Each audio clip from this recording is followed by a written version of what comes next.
आप लोकल भाषा में अपने कहें तो बारस, बछ बारस होती है, बछड़े की पूजा की जाती है। फिर कोई कहानी है कि कोई एक राजा था और उसके दो रानियां थी, एक सीता और गीता। दोनों रानियों में से एक रानी के पास में गाय थी और एक रानी के पास में भैंस थी। गाय से बछड़ा पैदा होता, बछड़े से बैल बनता और बैल खेती में काम आया करता था। शुरुआत में हमारी इकोनॉमी का मुख्य साधन ही कृषि था, जब तक उद्योग और व्यापार वाणिज्य नहीं आया था। प्रारंभ में सबसे पहले पशुपालन था और पशुपालन से खेती की तरफ बढ़े थे। जब पशुपालन था तब भी गाय एक महत्वपूर्ण पशु था। गाय से दूध मिलता, गाय का दही अच्छा होता, गाय का घी अच्छा बनता। और जब खेती की तरफ मूव किया किसान ने, जब वो किसान बना, तब तो उसे बैल की बहुत ज्यादा जरूरत पड़ने लगी कि हल जोतने के लिए तो बैल ही काम आएगा।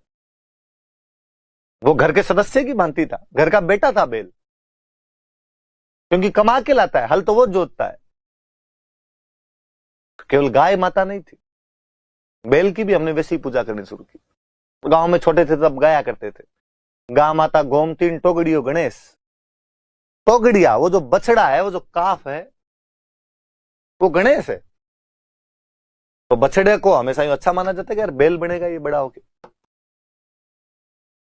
और चूंकि ये अपनी फसलों के साथ जुड़ा हुआ था, इकोनॉमी के साथ जुड़ा हुआ था, और मनुष्य की जो भी चीज इकोनॉमी से जुड़ी होती है, मनुष्य उनको बहुत चाहता है।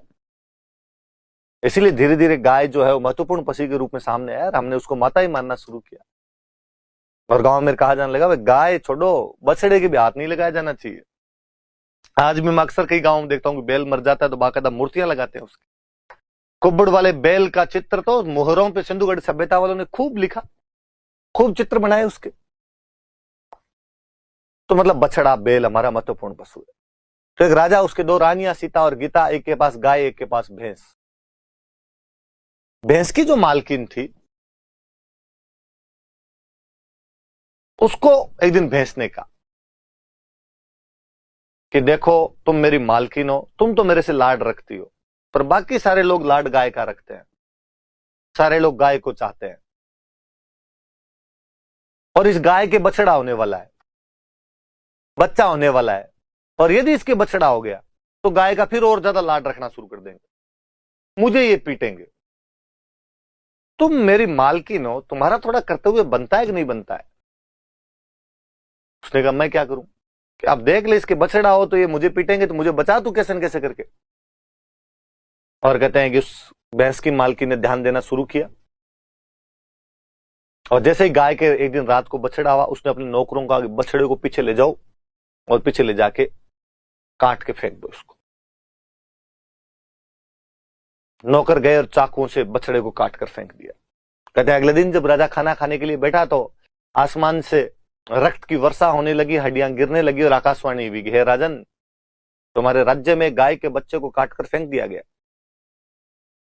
और तुम हो जो बैठकर खाना खा रहे हो। हे राजन, तुम्हारे घर के पिछवाड़े में, तुम्हारे महल के पीछे की साइड में एक बछड़ा कटा हुआ पड़ा है। राजा वहां गया और उसने जाकर देखा कि वाकई वहां पर बछड़ा कटा हुआ है।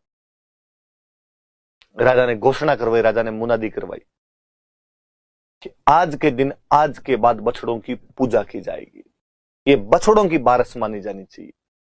इसलिए हम उसको बछ बारस बोलते हैं। और किसकी पूजा करते हैं? बछड़े की।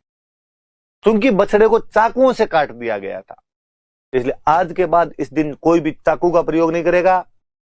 चाकू रसोई में साइड में रखे जाएंगे। इसलिए कभी नोटिस करना, बछ बारस वाले दिन मम्मी चाकू साइड में रख देती है, रसोई में कुछ भी काटते नहीं है। तो आप कहोगे सर फिर सब्जी कैसे बनाते हैं? सब्जी साबुत अनाज बनाए जाते हैं उस दिन, और कोई टमाटर वमाटर नहीं डालते हैं उस दिन सब्जी में, क्योंकि काट तो सकते ही नहीं आप।